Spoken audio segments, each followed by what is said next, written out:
Thank you. Okay, so this is January 10th, 2024. This is the program meeting for South Jersey Now Alice Paul chapter. Welcome, everyone. Our program today is on spiritual but not religious. So many people now claim to be spiritual but not religious that it's sometimes defined almost as a non-religious religion. Estimates of people claiming to be spiritual but not religious range from 22% of the American public to as high as a third, but for millennials, it could be upwards of 50%. Our speaker tonight, Dr. Linda Mercadante, has interviewed hundreds of SBNRs and published her research in a book entitled Belief Without Borders: Inside the Minds of the Spiritual but Not Religious. Dr. Linda Mercadante, who I indicated on our publicity was my college roommate, is now a distinguished research professor emerita at the Methodist Theological School in Ohio, and the founder of healthybeliefs.org, and was ordained in the Presbyterian Church of the USA. She specializes in theology and culture, lectures internationally, has won many grants for her research, and is the author of 5 books and hundreds of articles. Her most recent book, which I just named, Belief Without Borders: Inside the Minds of the Spiritual but Not Religious, has become an academic bestseller. She's been featured in the New York Times, NBC's The Today Show, NPR, and many other media outlets. As a former tongue-tied. As a former SBNR herself, she tells about this journey in a book entitled Bloomfield Avenue, a Jewish Catholic girl's, a Jewish Catholic Jersey girl's spiritual journey. She can be contacted at healthybeliefs.org. It gives me great pleasure and honor to present my good old friend, Dr. Linda Mercadante. Take it away. Thank you, Judy. Absolutely. Thank you, Judy. I still remember a lot about our time together. In the dorm, we shared a room. We had a lot of fun. Judy taught me a lot of things, like about politics and Chinese food and all sorts of things I wasn't aware of. Really, like and the ribs and the, I come from a mixed faith, mixed ethnicity background, so I didn't have one culture to learn about. My mother was Jewish, and her parents were Russian and Austrian, and they had left, the country. Actually, those countries, they left fortunately before the Nazi Holocaust. Good timing. However, there were plenty of relatives that never did leave, and of course I never met them. And then my father was literally Italian Catholic from near Naples, and he immigrated to the US as a teenager. So I really didn't get any religion growing up, because first of all, they put their religions away because they were mixed faith marriages were considered not good at that time. And so they did not practice their faith. So I really didn't receive any religious instruction or anything, services, nothing. And yet the people around me did. So my Jewish relatives were very pleased, proud to be Jewish, and they had bar mitzvahs and maybe not bat mitzvahs yet, but they had bar mitzvahs, and they were very active in Jewish groups and institutions. Very active. In fact, my uncle was president of the New York State Jewish War Veterans. We were very proud of him. And then my Italian family we lived near them. So of course I got a lot of Italian culture from that. But one thing I didn't get was religion. And so I was basically I was not even an SBNR. I was what they call a nun. In other words, I had no religion. I was drawn to it because my cousins all practiced something, and they seemed pleased to have an identity. So I tried the Catholic Church for a while. My mother was very unhappy about it. My father stayed out of the issue. And when I got to college, I tried to go to mass. In fact, I think, Judy, you came with me a couple of times, I did. but I think you largely came because of the donuts, I which is did. largely why I went. Because I said, hey, come, it's free donuts. And that's kind of why I went. And so as with a lot of people in college, my feelings about religion kind of dwindled over time. And by the time I graduated, I really wasn't doing much. I worked as a flight attendant for United Airlines for a while. In the process, became a feminist when I realized what sexism was all about, which I didn't really completely understand until I experienced it in full, as a flight attendant.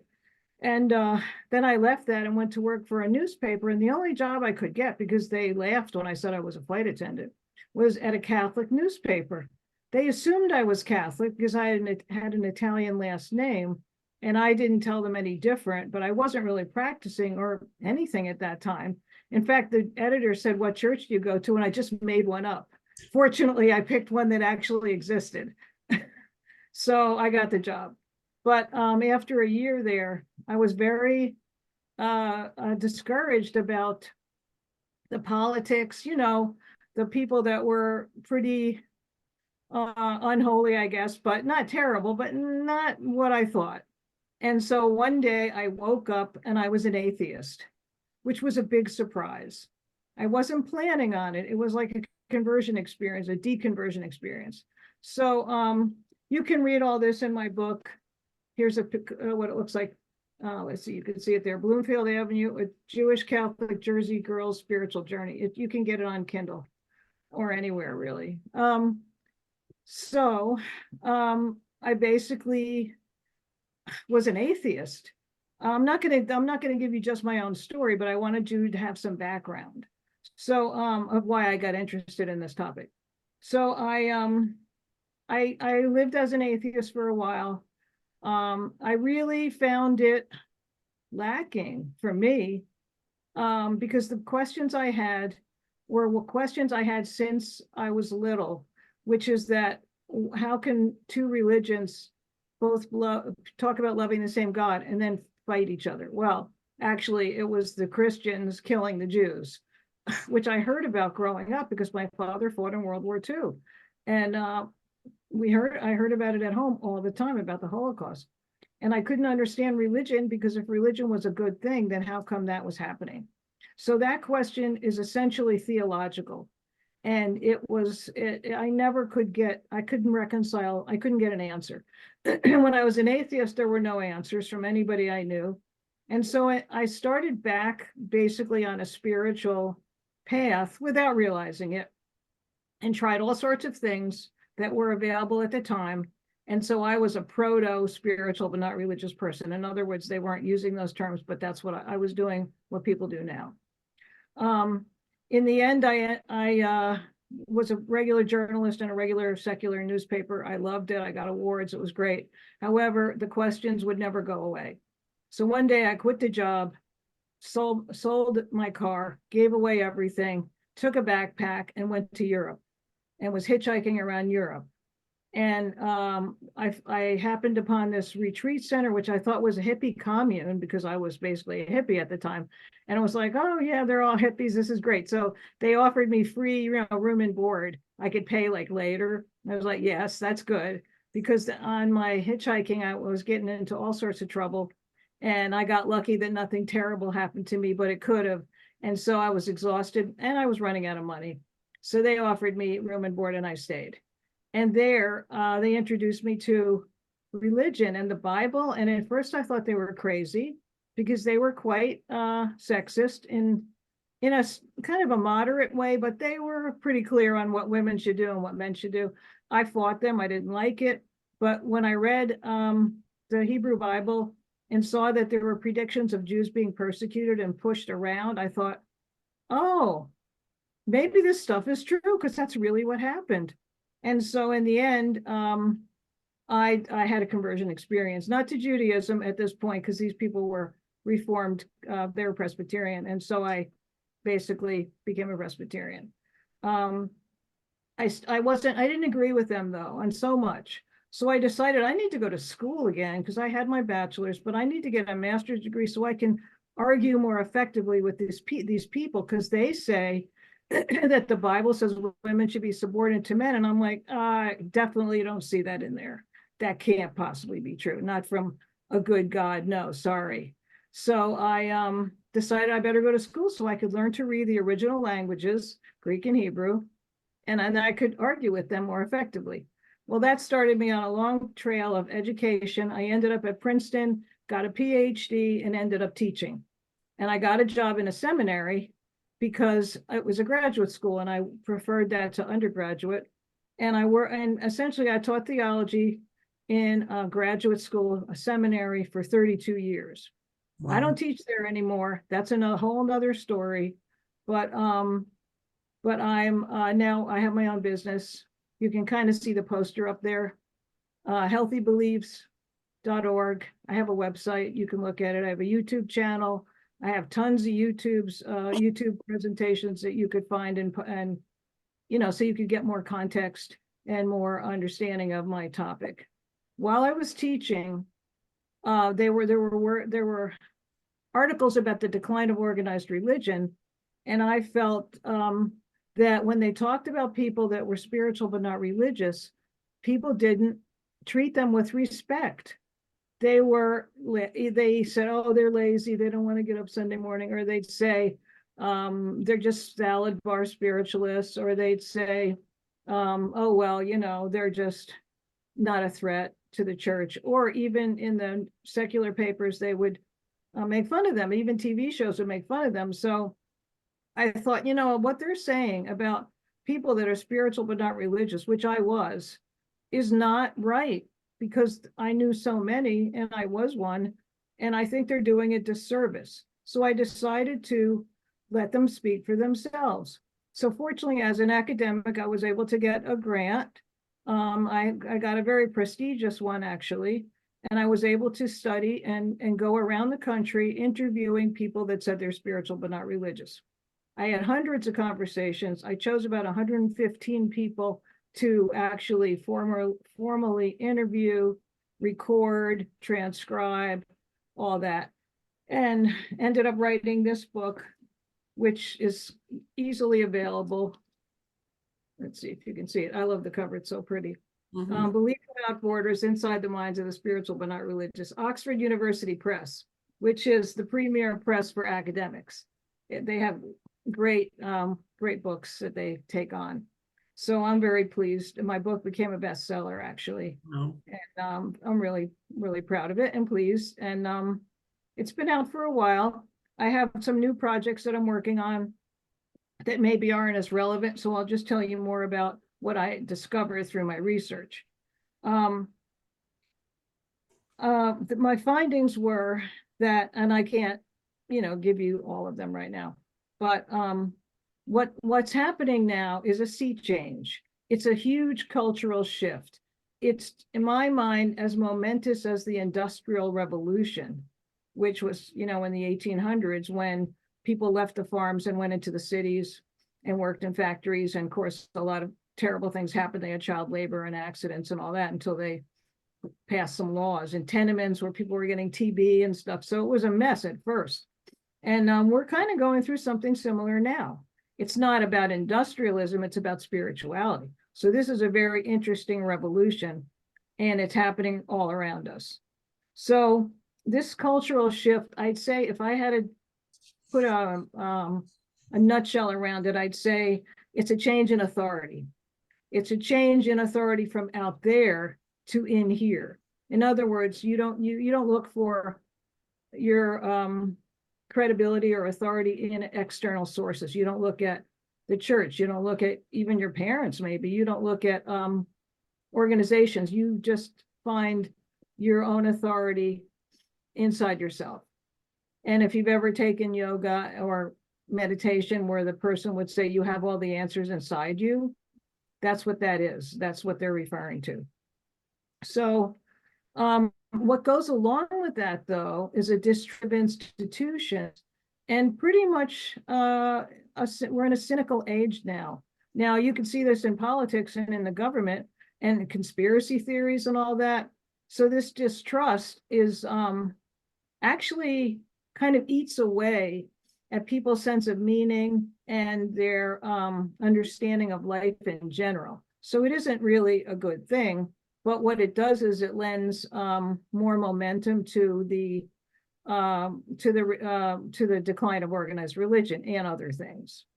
So so religion is declining rapidly, and when people say there's people that are none, N-O-N-E, meaning there's no religion. Like if they went on a survey, it sounds negative, but it just means when sociologists put out a survey and they say, what's your religion? And one of the check boxes is no religion, that they call them nuns. But there's also people that call themselves spiritual but not religious. So what's that about? Well, what they mean is, in a nutshell, that religion, they identify with dogma, belief, institutions, material things, structures, buildings. It's all external, and rules and laws and all that. And then spirituality, they identify as internal, private, individual, heartfelt, and things like that, and not connected to external authority. So that's what, when people say that, that's what they're pretty much referring to. I think, as I might get into later, I think that that's a false dichotomy, because in many ways, religion and spirituality are interconnected. Religion is often the kind of communal expression of what people have learned about their own spirituality or about a higher power.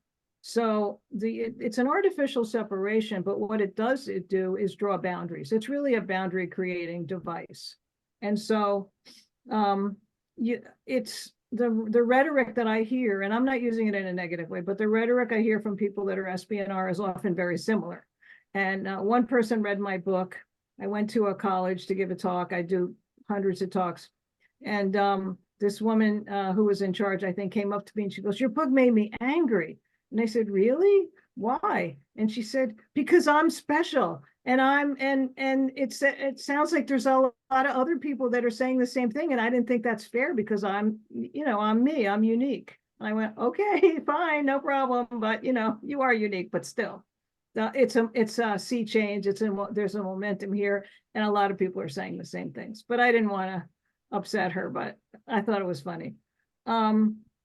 So one of the things I found that's super interesting and unexpected was that the reasons people left were not what you would think. You might say, well, they were raped behind the altar. No, not really. That's not what I heard. Or they were looked at, cross-eyed, or people were unfriendly. Actually, I never heard that stuff. Very rarely.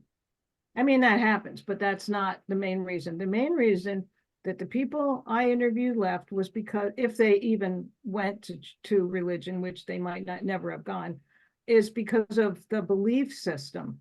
They rejected certain things that they didn't overtly identify with conservative Christianity, but which were clearly objections that they got from hearing about conservative Christianity. Most of them, the younger ones especially, had never experienced, religion firsthand, but they had heard about it and they objected.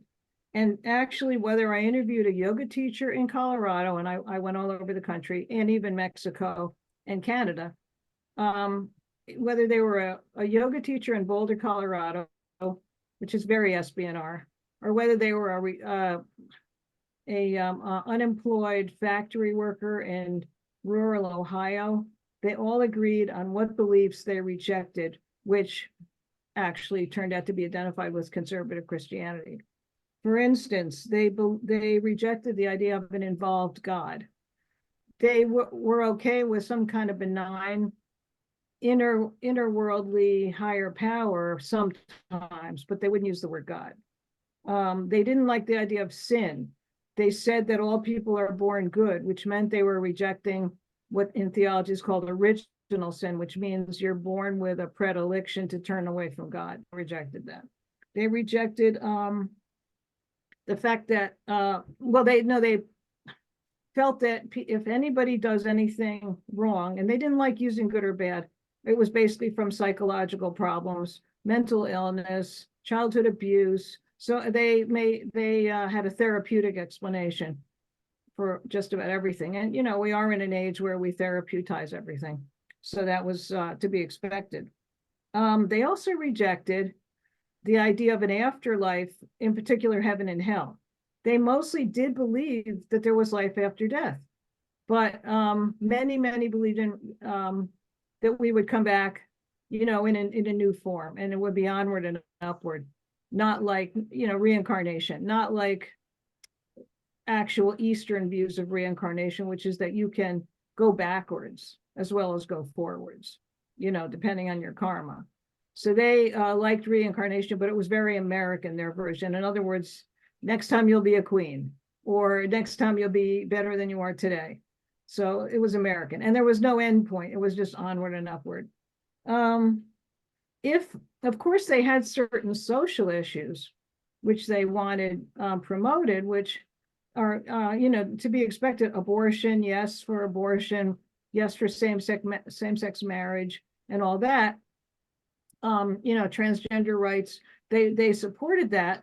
But the thing is, if that's all they objected to, they would have been rushing into Unitarian Universalism or progressive temples and synagogues or progressive denominations, because all those things are accepted by progressive religion today. So if that's all they cared about, they would have gone somewhere to be religious. So it really wasn't about the social issues, because everybody I know accepts all those social issues. Religious people that I know do. So religion is actually changing. The Pope recently said that they could bless same-sex unions, which was very interesting and amazing. He was walking a fine line there. He can't say that you can marry them, because then they'd all kick him out probably.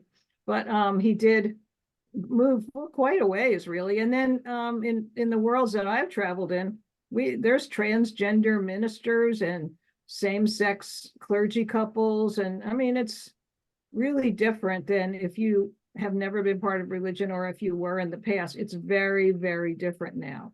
So if that's what people were looking for, they'd go to those places, but they're not, because mainstream religion is declining more rapidly than other types like Islam or even Judaism. I'm not sure if the decline is as obvious, but mainstream Protestantism, it's super, super serious, real big decline. Now, the increase in SBNRs doesn't mean that secularism is the coming trend, and that people will just rely on science and have no sense of religion, because the idea of spirituality is growing. More and more people are thinking about having a spiritual life and finding ways to express that. So it's very interesting that that in our society, where religion and the state, separation of church and state, we've tried really hard to keep our country away from religious wars. But in all other countries, through all cultures, religion and culture and society and state, we're all meshed together. And so our experiment is unique. And until recently, I'd say it's been pretty successful. But what it did was artificially separate spirituality from culture and make it a private endeavor. And people are not, because people are leaving organized religion, they still want spirituality. And so you're seeing a big increase in like yoga, meditation, labyrinths, mindfulness, all those things are growing, actually. So what's really happening, I think, is that religion, and I call it religion, is bleeding back into the culture where we try to keep it as a private enterprise, which is very interesting. So is that good, or isn't it good? Well, on one hand, it's very good, because humans have always had a deep hunger for sacred encounters and meaning making. when you don't have any template for meaning making, your life feels meaningless. And that leads to depression and suicide and mental illness. And so the hunger for spirituality is a very good thing. The downside is that because of this distrust of institutions and doctrine and dogma and all that, spirituality has become an entirely private affair. And like Hillary Clinton used to say, it takes a village. Having private spiritual practices is fine, and religions endorse that, and religions want that. So all religions actually want you to have private spiritual practices, but also to have social action and community and solidarity together too. And so that's what is powerful, or has been powerful, about organized religion. And we're losing that other part of it. So we can't really be a political force or a force for good one by one. It's just not enough energy. There's just not enough for each person to do it on their own. We do need to gather. We do need to produce that kind of energy, and doing it one by one is not enough. And so organized religion has managed to create a lot of social capital as well as spiritual capital, but social capital like soup kitchens and donations and empowerment and all that. It has done that up until recently. And as it's losing its momentum and losing its money and all that and members, it can't do it. On Thanksgiving, my husband and I went to a community Thanksgiving lunch. Our family Thanksgiving had been postponed till Saturday. So it was Thursday, and we knew this church down the street was having it, and we had gone one year before, so we decided to do that. And we got there, and it was the hall was filled with people, and these were not necessarily homeless people. It was every kind of person, but I think mostly it was people that didn't have anywhere else to go that day, so they were probably lonely, or they had maybe just a child with them and they wanted more people. But anyway, it was really nicely done. They had tablecloths, they had china, they had all the right foods, traditional foods, and lots of volunteers. So, and they served you at the table. It was really well done in a Methodist church down the street here in Columbus, Ohio. So a young woman came up to my table, and while we were waiting for our table to be called, and she asked if we would like some coffee. And I said, oh, that would be great. So she brought some coffee, and I said, do you go to this church? And she said, oh, no, I don't go here. And I said, how did you come to be a volunteer? And she goes, well, my grandmother used to go here and she took me. So I knew about this, and I didn't have anything to do on Thanksgiving. So I decided to do this. And I said, oh, that's great.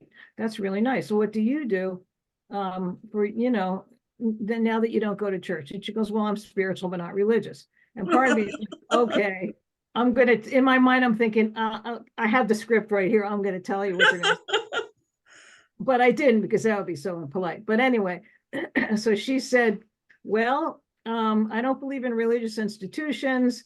She says, I do go to a 12-step addiction group, and that's about it for group things for me.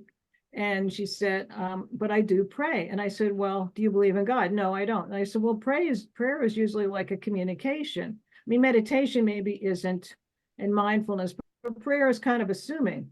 And she said, well, I don't know. And I said, well, but who are you talking to anybody when you're praying? And she said, well, I don't know. And we had this, conversation, and I found it very interesting, but it's like a lot of people haven't really thought through the basic issues here that really we're going to have to do, because if we would as feminists, you want to have social action that's effective. You want to join with other people. You want to change policies. You want to affect laws. This cannot be done one by one. We can try that, but it's, you'll be a martyr. You really need, group action. And religion has been one of the prime places where there's been group action to change laws. One sad instance is prohibition, which did not work. But there have been other times with the abolition of slavery where religious groups were very involved. So any group that's capable of great good can also be capable of great evil. So I realized that. The thing is, when you're organized, you can get a lot more done. And that is what we're losing now. And you can see this in our politics, in the violence and mental illness and all these horrible things that are happening. I'm not saying I link it 100% to the decline of organized religion, but I think the decline of organized religion is a symptom of our loss of social capital and of the cynicism and the distrust of institutions that really are eating away, I think, at a lot of the things that are good about our country. So let me end by saying that religion and spirituality has always been about the primal human hunger for sacred encounters. Religion is a system of meaning making, but it's also a reaching for the stars. And so for us to just leave it behind without realizing what it's produced, I think is a mistake. I'm not advocating everybody run out and join a religion, but I think we need to seriously consider how private spirituality is just not enough. So thanks for listening.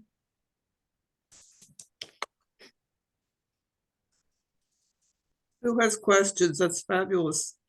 Who has questions for Dr. Mercadante? Oh my goodness. I realize what I'm saying is not always popular. I'll start. Good, Ralph. Thank you. Thanks for the presentation.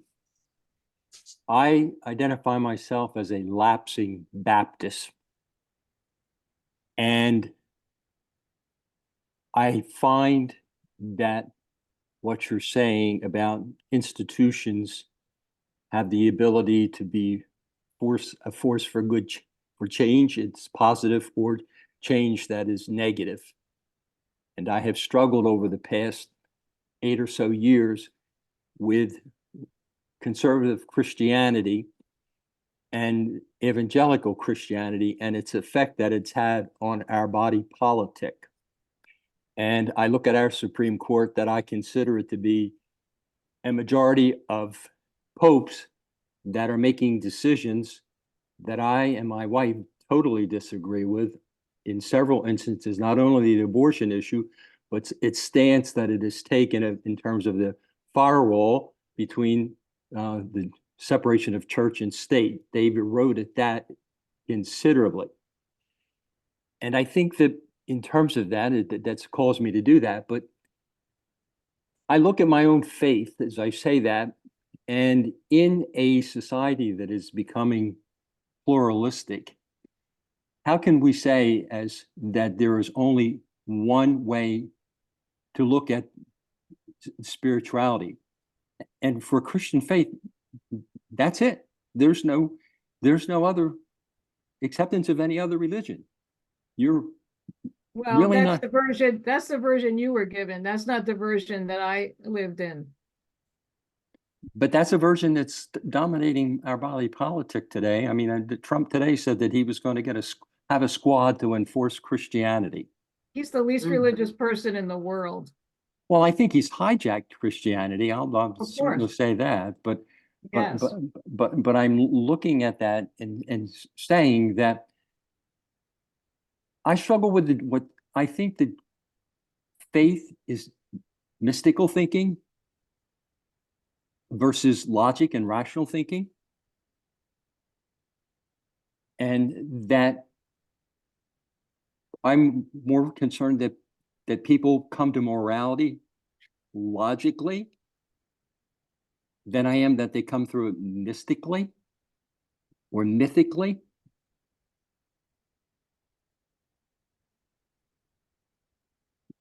Respond to what I'm saying, please. Okay.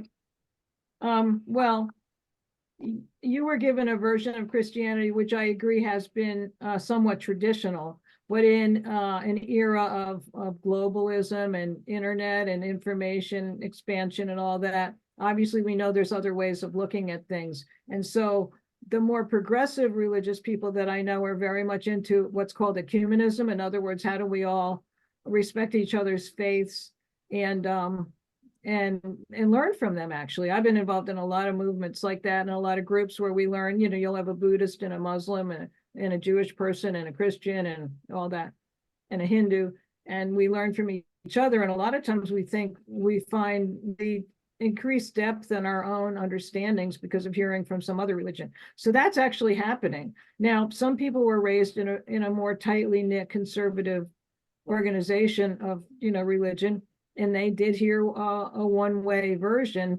And while that was for quite a while a dominant version, it was not in an era of globalism when you had access to different faiths and you lived next door to a Hindu and all that. So But even in a faith tradition that I understand you've been teaching at a Methodist institution, they just underwent a divide that is they that did. even to this very day is so troubling. Well, that Methodist institution was on the very, very, very, very radical progressive end of the spectrum. And I mean, I don't work there anymore. And I was never a Methodist. And I'm glad I was never a Methodist, because I think they're being too whatever polemical. But at any rate, there's a very progressive radical wing, and then there's a very conservative wing, and they just split up. But the reason I don't want to completely denounce organized religion is because I actually have had bad experiences, of course, but good experiences too. It was a way I got a higher education. I found a niche that fit me. I found ways to work and contribute. And so there has to be something positive in there. The version of Christianity that I guess you received, I don't know you, was that more narrow traditional version, which people did believe in for a long time. I don't agree that there's only one way to God, and I don't think I know one single person who says that, who's involved in religion. So there's different ways to be religious. One of our, I belong to an interfaith group, Interfaith Association of Central Ohio, and there's every religion in the area is represented there. And one of our very active members is the head of a Islamic temple. And he's not only one way either. And Islam is pretty one way, and yet he's not that way. So things are changing, and I think that's good, but religion's declining anyway. Okay. Can you speak about or to the amount of murders, massacres, and mayhem that has been committed in the world in the name of religion? I know, right. Now I know that's true, and it's horrible, but I have to say that many social revolutions were also committed in the name of atheism and had equal or worse amounts of killing and violence. Mm-hmm. The French Revolution was an atheist revolution. They killed nuns and priests. The Cuban Revolution ended up being communist, so that's not, that's against religion. The Chinese Revolution, so a lot of revolutions that were horrible, equally horrible, were atheistic revolutions. So evil is there. Evil is here. It's not nobody owns it. It's out there for whoever wants to stick their piece of, of personhood on it. I always think of evil as a Velcro ball, and you either stick your contribution to the Velcro ball or you don't. And if you stick your contribution to the Velcro ball, it's probably going to roll right over you, and you're going to get trapped in it too. So I know that happens. I'm a historian. I totally know this happens. All the things that are horrible, yes, but then there's all the things that are wonderful, and we've stopped reflecting on the things that are wonderful, and we just look at the things that are terrible. So we're kind of unbalanced. But I know about the horrible. I do. I mean, after all, I grew up hearing about the Nazi Holocaust. That was on my mind all the time. That's all I heard about from my Jewish relatives and even my father. Right? And the Nazis said they were Christians. This has been my main question all my life. And I still ended up finding a place within religion because the message I heard from God, about God, was about peace and love and all these other things. And so that's a message that I stick to. March, did you have your hand up? I, for a number of years, have been, when people ask me what my religion is, I call myself a humanist. Sure. And I didn't hear that term tonight, I don't think yet. But I just got in the mail today. I subscribe to The Humanist, a quarterly of ideas and actions. It's a magazine, and I'm no expert on it because I have too much to read. But I grew up in the Presbyterian church with my parents. So and I went to Sunday school and heard everything there. And then when I became 12, my parents decided to go transfer to the Unitarian church, Mhm. Cherry Hill. So that's where we went. Mhm. And that's where I got married eventually. But when I got married the second time, many years later, I did not have a church wedding at all. When they talk in here about what a humanist is, the thing is, I really think one of the great things about a religion is having a group of people that you can be with Mm. from time to time and have a social experience as well. And my sister, who's pretty much the same as me, we're twins, she joined the Quaker meeting in the town next to us to get that, and she's been enjoying it very much. I just went online. There's an American Humanist Association, and they have places where you can attend with a group of people. And I looked at how many are located in the area. There's even one in Pennsauken, apparently. Mm. They give the address of it and everything, which is close to us in Camden County. And there's a number of them in Philadelphia. So there are places where you can get together with people and call yourself a humanist. The description of humanism to me is very appealing, and it's in the inside of every quarterly that comes to me. It basically says it is a where is that? It's a rational philosophy informed by science, guided by reason, inspired by art, and motivated by compassion, affirming the dignity of each human being. It supports liberty and opportunity, consonant with social and planetary responsibility. Mm. Free of theism and other supernatural beliefs, humanism derives the goals of life from human need and interest rather than from theological or ideological abstractions, and asserts that humanity must take responsibility for its own destiny. Mhm. So I've found a lot of things in humanism as I have begun to read more and more about it that they're very appealing to me. Mhm. And I just wanted to ask you, I mean, where does this word humanism fit into your philosophy and spiritual definitions? Well, almost everything you read, I would agree with, except I would include theism and theology, because Mhm. I think that when humans have to do it all, it's going to be rough. I don't think humans are capable of doing everything all the time. Yeah, We don't always cooperate with each other, and sometimes just our own vulnerabilities. yeah, We can't do it all. So okay. yeah, you need some extra help. Mhm. That's where I put that. I see. So the What, spirituality that you're talking about is theistic then? Yeah, well, for me, not Mhm. for everybody. Okay. Mhm. The people that I interviewed, they didn't use the word God, but they often had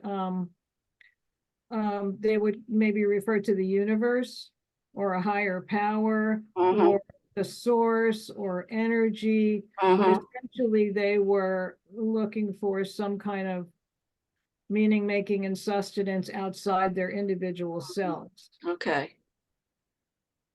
Okay, it's very interesting. Thanks, Marge. Heather? Sorry about that. Just had to unmute myself.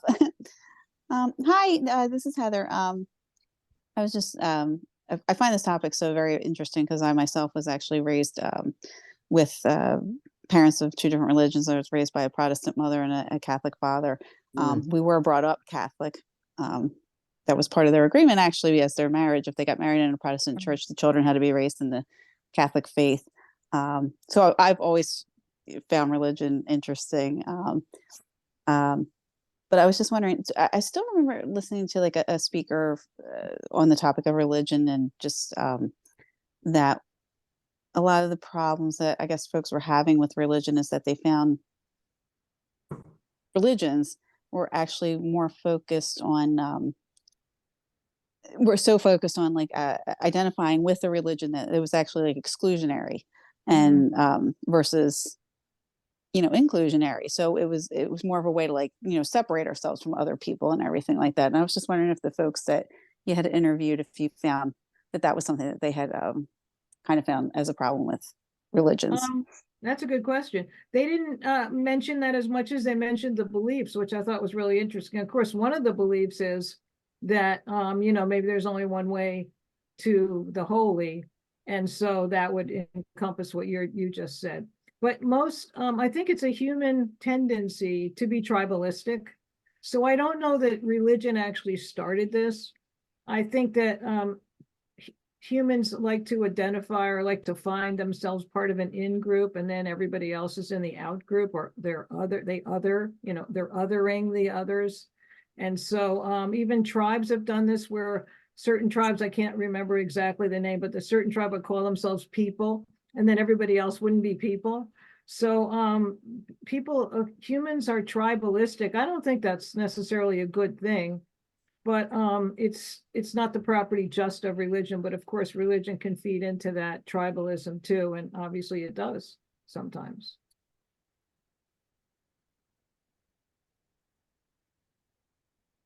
Thank you. I'm not here to like defend organized religion, but I am here to say the road we're traveling on has a lot of potholes in it, and it's best to be aware of them, because our society is so in need of getting put back in a good way again. And we've got so much mess around us that I don't want to add to it, and inadvertently sometimes we do. What is it that you want to put back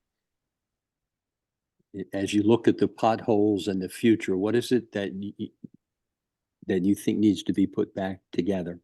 Well, the thing about that's different between organized religion versus spirituality as a religion is that in organized religion, people all, although they may be different from each other, and they may be sitting next to somebody that they wouldn't like normally relate to or even like, one thing that they do is they all kind of focus on in the same direction. They're all relating to the same, and they'll have variations, and nobody believes exactly the same as anybody else, but they'll all be facing in the same direction towards their higher power. And that, I think, gives people a sense of accountability to each other and to the higher power, and it also gives them a sense of community support. So if it's working well. So that's what I think we're losing. And we are in a very, very lonely age. Now, the pandemic only made it way worse. But even in something so simple as being a sports fan, I read an article recently that Gen Z, which is like younger than millennials, they're not even following sports teams. And that's been I don't do it, but I mean, that's a lot of people do that, especially guys do that. And it can be a sense of solidarity. I don't know that it goes anywhere in particular, but it could make you be friends with somebody else because you're both supporting the same team. Even that is diminishing. So that really worries me. So what I think we need is a sense of solidarity and community, in the sense that we're really brothers and sisters together working for the same goal, which is to have a healthy society, which we're obviously losing.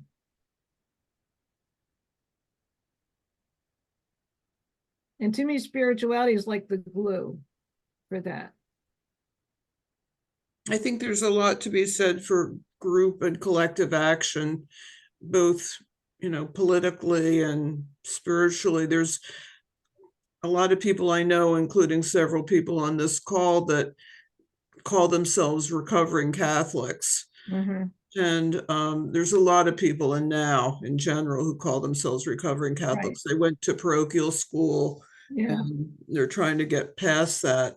And a lot of those people have gone to the Unitarian Church in Cherry Hill, and specifically in the social justice group in the Mhm. Unitarian Church. And I think that's because they want collective action and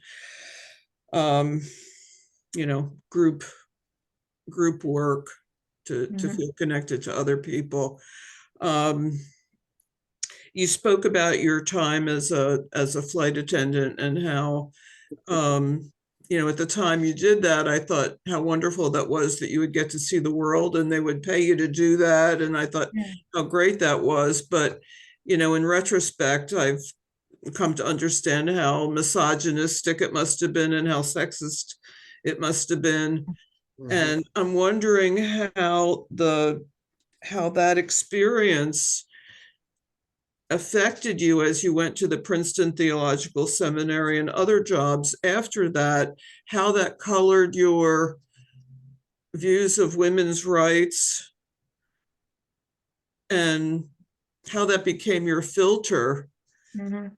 and how it changed how you saw the world. I think there was a woman at the Princeton Theological Seminary, or maybe someone who was a big influence on you at that time. I forget her name, but she was a very prominent woman in religion. And could you talk about that? Do you know who I'm Well, talking? Mary Gilligan, was it? Carol Gilligan? I can't remember oh, her name. Carol Gilligan, but she wasn't there. Maybe she was at the university. Yeah, I Okay. think. Yeah, but her work was important. Well, I read so many people, so many women's, so much feminist literature. I read it constantly. When I went into United Airlines, it wasn't on the front of my mind. Sexism wasn't in the front of my mind. I It had wasn't feelings. in any of our minds when we started out. It just Yeah. became, Right. I felt the exclusion and the prejudice. I felt it, but I couldn't articulate it because I didn't understand there was a bigger picture involved. right, And right. sometimes as women, we think it's just us, like, oh, I guess I'm not nice enough, or some terrible, stupid idea like that. So when I became a flight attendant, the experiences, I mean, I can't even give you a more stereotypical type of work than to be a flight attendant, especially back then. The money wasn't too bad. The travel was really fun. But the way we were treated, we were like servants and seen as prostitutes. My father actually said, or my mother said, "Oh my God, how could you do that? We just paid for your college education. Those people are prostitutes." And I went, "Oh, really? I didn't know that. Oh, well, I already signed up." So, I had no idea. I really had no idea. But it focused my mind, boy. It really focused my mind when I was putting the pieces of the puzzle together. And what clinched it is when I was in San Francisco on a layover, and I had plenty of time, so I went into a bookstore, and I always love books, and I was looking at books, and I came upon Sisterhood is Powerful by Robin Morgan. I read the book, and it's like the veil was ripped from my eyes. I went, "Oh, I get it." And I mean, they denounce religion and work and every kind of want ads, women, girls, men, whatever. And everything became clear. It was a real moment of enlightenment. That was good. Well, I couldn't stay in that job anymore, so I quit.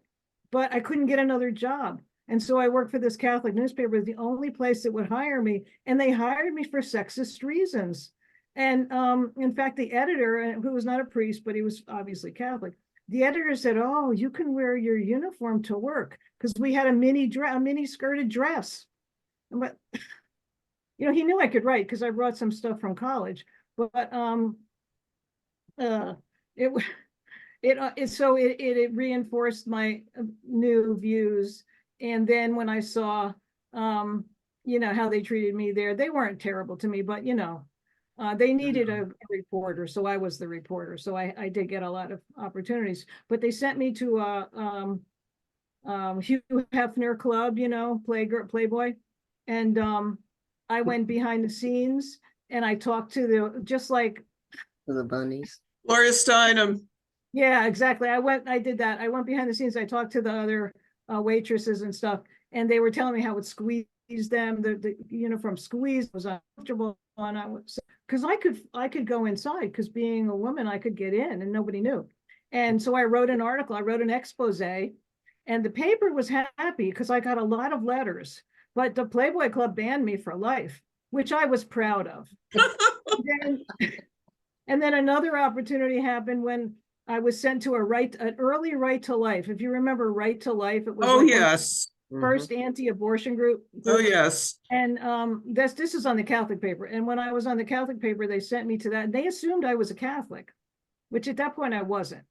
And so they were like, oh, see, and they showed slides of bloody dismembered fetuses, and they were just assuming that I was like all in and everything was great. So I went back and wrote an expose on them. So then they banned me, which was fine. But I couldn't stay at the Catholic paper because obviously I was not you know, on the same lines as they were. So these things all coalesced. So when I went to school, when I went to Europe and hitchhiked, I was ready. I was attuned to sexism by then. And so I saw it was everywhere and I saw it. And I tried to change the people at this retreat center. I don't know why I thought I alone could change them, but I would go around doing consciousness raising and going, do you understand? This was a Christian retreat center, which it surprised me. I didn't know what it was. I thought it was a commune. Anyway, I'd say, you notice how these guys are outside in the Alps, gardening in the sun, and you're in here stuck ironing? Do you get it? And you know, a lot of people started talking about it, and the head guy of this thing was really mad at me, which I was happy about. And so, yes, this was my filter forever. But I did have an experience when I went to Berkeley, and when I went to University of California in Berkeley, it made me moderate a little bit, and that's when I became a worker, just a student worker at the Center for Women at the University of California at Berkeley. And I had written a book by then and I was trying to sell it. And so they said, well, we'll take your book and we'll sell it for you, but you know, we need to take like 50% of your profits. And I was like, that doesn't seem right. So I thought, you know, maybe feminists aren't always pure and good. You know, maybe it's a little more mixed up than that. And then I remembered from Switzerland where I was in this commune that even though those people were sexist, a lot of them were acting not out of love by being sexist, but they actually cared about me, about my mind, about my questions. And so I realized actually reality is a little more mixed than just everybody that's a feminist is wonderful and everybody that's not a feminist is horrible. And so, you know, I was young, so I matured over time to see that the world is a little messier than I thought, but I never gave up my gender, emphasis on gender. I've written books about it. I've written articles about it. It's always been forefront in my mind because I believe that the primal sin, I'm going to call it a sin, the primal sin is sexism, gender discrimination. Right. That I think is the original sin. I call it an original sin. And other sins, other bad things have come out of it, like racism and, you know, handicapism and all that kind of stuff, have emerged out of this primal type of ism, sexism. I first encountered sexism in the Air Force.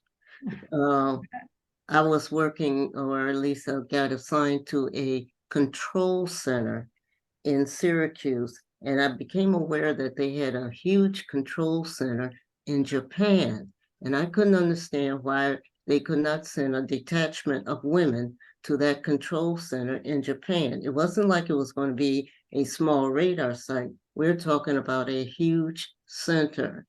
And they said, oh no, we can't send women there. And I couldn't figure that out. Why couldn't they send women? Okay, you know, and that was my first, the Air Force was my first encounter with sexism. Even though they gave you probably other opportunities that were good for you too. You know, I mean, I had the know, same, I had the same career field as men. And now, in fact, when we were being trained, well, no, we were being trained with a group of Marines, and it was 6 of us women. And they actually broke us off and put us into a class by ourselves or a unit by ourselves to train us and train the men in another unit, but we were all learning the same career field. Has We were sex, all has learning sex, has sexism grown out of monotheism I don't know. in other I primitive don't think cultures? so. Well, in other primitive cultures and religions, Mhm. sexism isn't necessarily as abundant as it has been in the traditions of monotheism. Mhm. Oh, and I by the- think Hinduism has really stereotypical views of females, and Hinduism is very multi-theistic. Hmm. Sexism is so profound that it underlies, in my opinion, everything, and people copy sexism to learn how to be prejudiced against other groups. Wow, Mhm. that's an amazing statement. And it's so No, true. I'm really happy to hear you say that. I haven't heard that, but Yeah. that's very powerful. Yeah, You know, it is I've talked primal. 1,000 times about my pregnancy discrimination case when I was a teacher, which indirectly remember. led me to become a Now member 50 years ago. And I think so many people have had a life experience. You know, that's how they became a feminist, due to a life experience, either Yeah. job related, pregnancy, divorce related, Mhm. battered woman related, rape related. You know, Yeah. they had some life experience that hit them in the nose, and they said, oh, this is what feminism is all about. Just like when you picked up that book, Sisterhood is Powerful, and it all became clear to you. It's like what Gloria Steinem used to call the click. Yeah, It exactly. just made everything clear all at once, and it tied your life experience to the movement. Mhm. Right. Thank And you I for think that the thank you current, for that clarification. well, being a theologian, I get to think about these things all the time. That's my job. I like that. I'm not getting paid anymore, but I was getting paid to think, and that was really great for me because I was supposed to think. But all these social issues now, a lot of the social issues, anti-abortion, anti-trans, anti-homosexuality, all that stuff is rooted in sexism. That's the primal sin that these things grow out of. And even conservative Christianity is subordinationist towards women. And so it's just, and look at, you know who talks about pussy and all that kind of stuff.